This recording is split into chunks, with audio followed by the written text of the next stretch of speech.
Hello, dear Mr. Henry Kissinger. You're still alive? What's your secret? My name is Ronnie. I'm an Israeli citizen stationed in Mexico. What can be considered as a COVID refugee, like a lot of other Europeans, Americans, and Canadians who are here.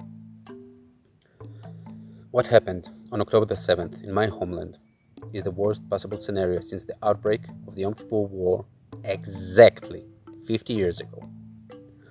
Bloodthirsty murderers, sent and funded by cold-hearted vicious businessmen, raided the kibbutzes and a rave party held near the border with Gaza. It took the IDF, the best army in the world, a lot of time to respond and get to the crime scene.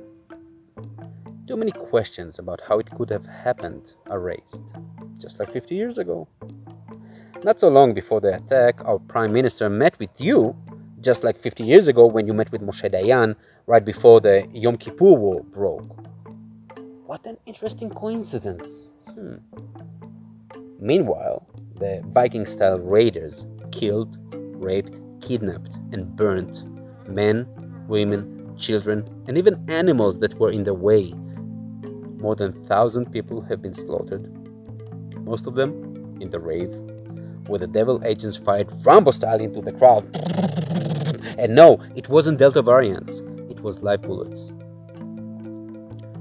The horror stories attack us from every direction, along with the unbelievable stories of people acting heroically under fire, saving lives and holding back the intruders. More war stories added to the never-ending bloody history of the State of Israel. All we want is to live peacefully with everybody around us, like the rest of the human race. But our leaders in all of the world, as in Israel herself, have other plans for us.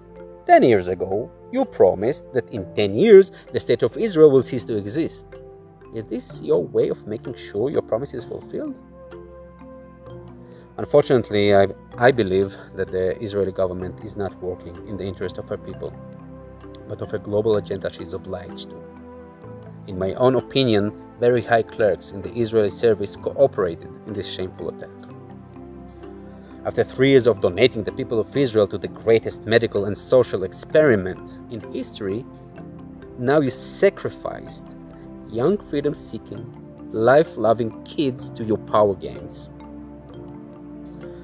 Just like in Maui, Hawaii, we see an unexplainable catastrophe, complete shutdown of the system supposed to save lives, burnt and looted property, unimaginable body count, and a lot of missing kids.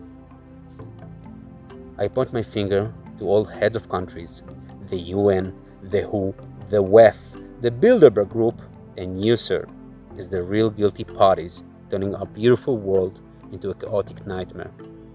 Yes, the crazed animals of Hamas were the hitting arm. They were prepared for that moment for 55 years of an Israeli occupation, building their rage and hatred. Yes, Israel created Hamas, trained them, armed them, and funded them with American money. Just like ISIS has been created by the CIA. Same powers behind Israel and the USA are the evil that creates conflicts and then sends the solution, like the American John Ford and the fleet around it, which is heading towards my country for a big bear hug. Sounds familiar? Like spreading a pandemic in order to sell vaccines? What do you want to sell this time? Beside the billions in weaponry and pharmaceuticals, of course. Well, I believe it's the agenda herself. We will be much safer in a 15-minute city where everything is controlled and we have no privacy, or actually have nothing, but we are happy.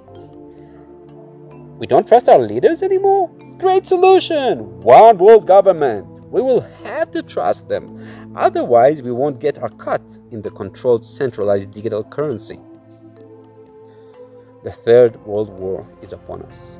It started 3 years ago with a world pandemic. It's the war of our governments and so-called leaders against us, the common people. The bloodshedding started in Israel, the lab of the world. But it's coming to you, wherever you are. It's not left against right, Israelis against Palestinians, Iranians against Americans, not even Ukrainians against Russians. It's us, the 99% against you, the 1% that controls Earth and think it's your own playground and we are all dismissible free eaters to you. I want to send from here my condolences to my people in Israel who lost so many. Quick recovery to the wounded, safe and rapid return of all the kidnapped, and immediate depopulation of the people who were in charge of this crime against humanity. I wish you the same fate as the people of Kibbutz Be'eri, among them elderly Holocaust survivors, kids, and babies.